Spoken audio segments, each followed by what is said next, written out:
Ku Lwokubiri lwa Ssabbiiti eno Speaker wa Parliament Anita Among yassa Minisita w'ensonga z'omunda mu ggwanga ku nninga nga kw'otadde Minisita w'ensonga za ssemateeka ne Ssaabawolereza wa gavumenti okunnyonnyola lwaki Dr. Kiiza Besigye akyakuumirwa mu kkomera oluvannyuma lw'ensalawo ya kkooti ensukkulumu okumenyawo kkooti y'amagye n'ebikolebwayo naddala ku bantu ba bulijjo bimenya mateeka. How long will we take to conclude the transfer of all active cases involving civilians from the General Court Martial to the civilian courts? Era kyasalibwawo ono aleetebwe mu kkooti enkulu ekyakoleddwa olunaku lw'eggulo. Kati mu lutuula lwa palamenti olwaleero ababaka batadde Ssaabawolereza wa gavumenti ku nninga asooka annyonnyole ku nsonga za Dr. Besigye nga tewannabaawo kuteesa kulala kwonna. In this house here, we agreed that government actually undertook through the Minister for Justice and Constitutional Affairs that Dr. Besigye would be brought before court, the civilian court. And indeed, he was brought to court. The procedural issue, Right Honourable Speaker, I raised is whether we are proceeding right before or without a status report. Dr. Besigye appeared yesterday in court on another issue, and it was on an application made by his lawyers about a different thing. As we speak now, Madam Speaker, Dr. Besigye has not been charged or arraigned before any court. Wano Ssaabawolereza waasinzidde n'ategeeza ng'emisango gyonna bwe gyamaze okuggibwa mu kkooti y'amagye ne gitwalibwa ewa Ssaabawabi wa gavumenti nga kkooti ensukkulumu bwe yalagira. Right Honourable Speaker, I wish to report to the House that the transfer has been done.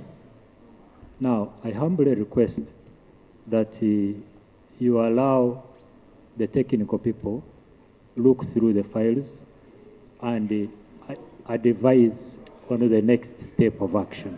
Kino kyongedde okujja ababaka mu mbeera nga beebuuza obutali bwa buntu obuleseddwa gavumenti okugana Dr. Besigye okuteebwa nga n'essaawa eno okuyimirira mbu atambule si kyangu. Yesterday, when Dr. Besigye appeared, the judge said this man is too sick, he can't even sit here for 30 minutes. Let him go back to prison.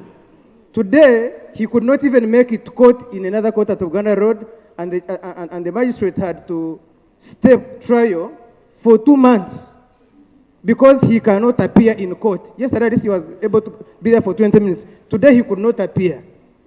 So for somebody to say, let the technocrats go and look at the files when somebody is dying in prison, I mean, how human can we be? Ku kya fayiro okutwalibwa ewa Ssaabawabi wa gavumenti ababaka bagamba nti tekiri mu mateeka anti kimanyiddwa nti emisango egitwalibwa ewuwe giva ku poliisi wabula si mu kkooti. The DPP is meant to operate independently. The DPP sanctions police files, not court files. So we would want to know about that process. What exactly happened? Have you as Attorney General gone? Hold on. Calm down. Have you as Attorney General gone and ordered the DPP here sanction these files? Ayogedde mu parliament mu file bazifunye eziri civil ne criminal. Kati Besigye alina omusango guli civil nti yawola ku government center bayagisingire ettaka netasasula. Attorney General yagamba file zigenze zitya zivuddewa zirazeewa.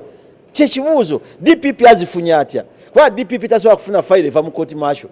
Okusinziira ku babaka ekirina okukolebwa kwe kuta Dr. Kiiza Besigye wakiri addemu akwatibwe aggulweko emisango kubanga ssaawa eno twali ensonga emukuumiza mu kkomera. Nje gavumenti Besigye bamureleasing bwe bawanaaba basobola baddemu bamukwate bamutwale ku poliisi akole statement.